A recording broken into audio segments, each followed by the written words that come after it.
Hey guys, how's it going? Solo back with another daily video. It is the end of another trading week. We had green days all week long. Today was a rough day. We did not close the day that strongly. Taking a look at the heat map here, a lot of red on the board. Big tech was also down, and actually take a look at the semiconductor sector. Some big news came out right before the market was going to close, and that's Microsoft is going to now make their own chips. So Intel got hurt really hard. Take a look at this, down over 6%. AMD took a big hit as well, down 2%. So the semis not looking good right now. Kind of a rough way for them to close out the week. But let's talk about Palantir today.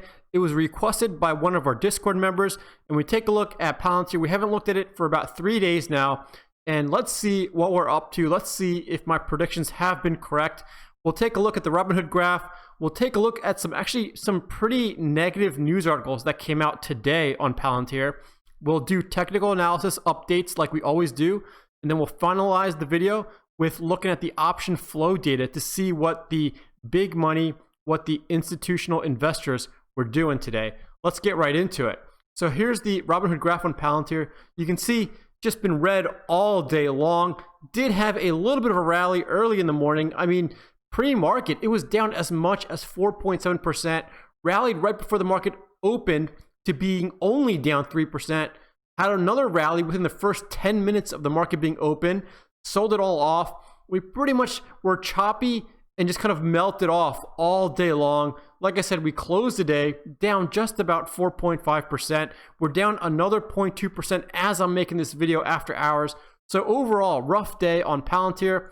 The weekly graph, you can see a lot of choppiness too, but overall trend is kind of down and to the right, which is not what you want to see. I know Palantir has been a very popular stock. I get a lot of questions about it in Discord. I get a lot of YouTube comments about it, and it's all over Reddit. So let's take a look at the news articles that I'm talking about and why I am a little bit bearish right now, just a little bit, on Palantir in the short term. So let's take a look at this article out of Barron's today. And this is talking about Credit Suisse, because actually one of their analysts today have unfortunately downgraded Palantir. So let's take a look at this. I agree with this first sentence of the article that says Palantir technology shares have had a wild ride in the public market. And what a wild ride it has been. The stock IPO'd in mid-September, trading at $10 a share. Just about a month later, in late October, it over 3x'd in value, trading as high as $33.50. That is craziness, right? So this analyst, Brad Zelnick from Credit Suisse, he considered this valuation of Palantir to be too high. So he actually cut his rating on the stock to underperform from neutral, and his price target is now $17 though. So he did up his price target, but he did downgrade the stock. Keep in mind though, the price target he set for his opinion is $17.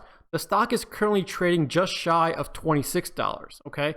If I scroll down and look at this, it says the stock is trading at 46 times its estimated 2021 revenue. And so clearly, he says the risk is to the downside. And he also says he sees multiple risks. And what he says, and Palantir generally signs multi-million-dollar contracts, while businesses are giving more scrutiny to large deals. So what he's saying is that most of Palantir's money, actually 60% of the revenue, comes from 20 customers. So Palantir is reliant on what he calls huge or large, lumpy deals. So here's the most interesting part of this article that I saw. And he says that he's reminding investors that 80% of the shares outstanding are going to be unlocked and free to trade on the third trading day after the company reports its fourth quarter earnings. So sometime early next year, when Palantir has its Q4 2020 earnings reports, 3 days later or on the third trading day, it looks like a lot of shares of stock are going to be able to be sold. And so he even says, we expect significant supply to come to the market. So he's thinking that once that earnings report comes out, 3 days later, he's predicting that a bunch of people are going to sell off their shares of Palantir.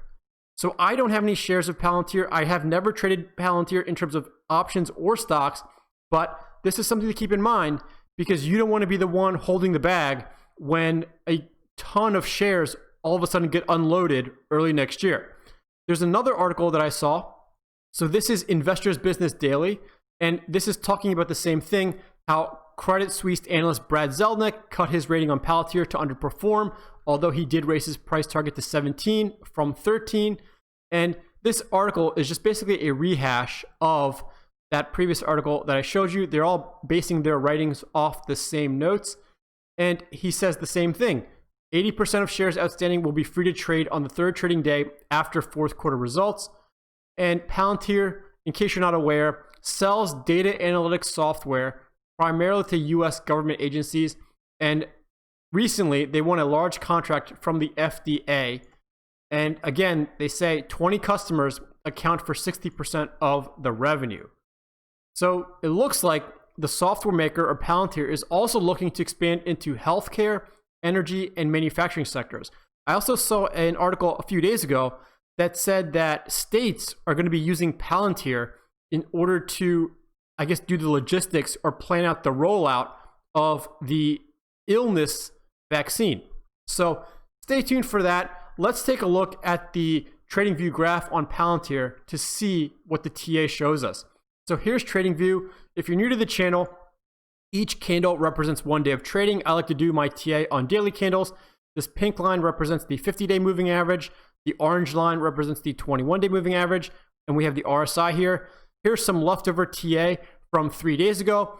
And I thought that is going to depend on if the Palantir stock is going to bounce off the 21-day moving average or if it's going to continue selling off and break past the 21 MA and also this area of support that I drawn at about $24, which is also the 38.2% Fibonacci level. So it looks like Palantir decided to go to the upside. So I'm going to delete this pink arrow here. I'm going to delete this arrow as well for now.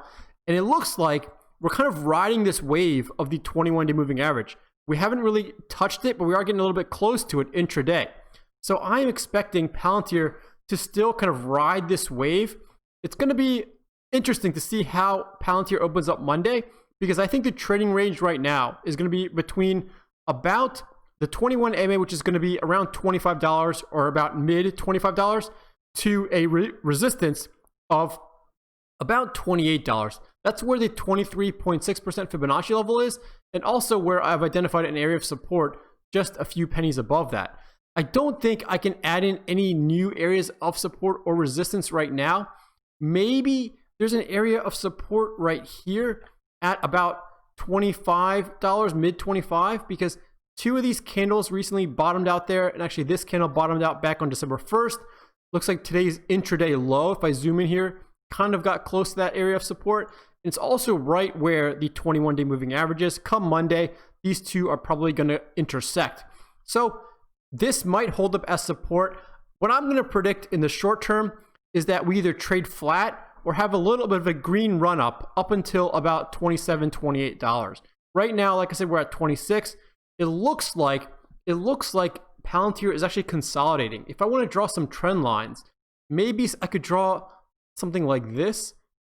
As far as the tops, something along the lines of this for the bottoms. So usually when you get a pattern like this, it means that the stock is gearing up for a big breakout. So we might have a huge breakout early next week where it could just rocket up to the upside. But keep in mind, that's not guaranteed because this could also rocket to the downside as well. So we might be consolidating. It looks like the trading range has been getting tighter and tighter through the month of December. And we might be in line for a big breakout. Doesn't have to be to the upside. It could be to the downside. That's really all I have to say. The RSI is a little bit towards the overbought side, but not really. RSI is about 58, 59. So it's still relatively close to the middle range. Let's see if the option flow data today gives us any hints as to what might be happening on Palantir. So here's the trade UI data on Palantir for today. And you can see 33 sweeps came in on Palantir. So a lot of action today throughout the day. These green boxes represent bought calls. The red boxes represent bought puts. So if I scroll through all these options, you can see there are a fair number of red boxes, fair number of puts that were bought, but I would say there are more calls than there are puts on Palantir. And you can see these strikes vary from in the 20s to the 30s, and the expirations are weeklies to monthlies. Most of these are actually Friday expirations. Some are January 15th, 2021 expirations. And you can see the dollar values here. The biggest option flow that came in today was actually, looks like this order right up here for $320,000. And that was a call for the $10 strike. That was a weekly, which is a bit odd because that's an in the money call that was bought for a lot of money. I'm going to assume that that was some form of a hedge that was put in. And that was actually a daily, that was a 0 data expiration option. That was an option that expires today. So very odd play there, likely a hedge. But you can see, like I said, a lot of these were weeklies that expired today. And then the second most common option is probably a January 15th, 2021. So about a monthly that was put out, and looks like the majority of those were calls. So it's going to be interesting to see how Palantir trades early next week. I think it's almost a 50-50 shot right now if we go up or go down. But look at the TA graph, we might be in line for a big move.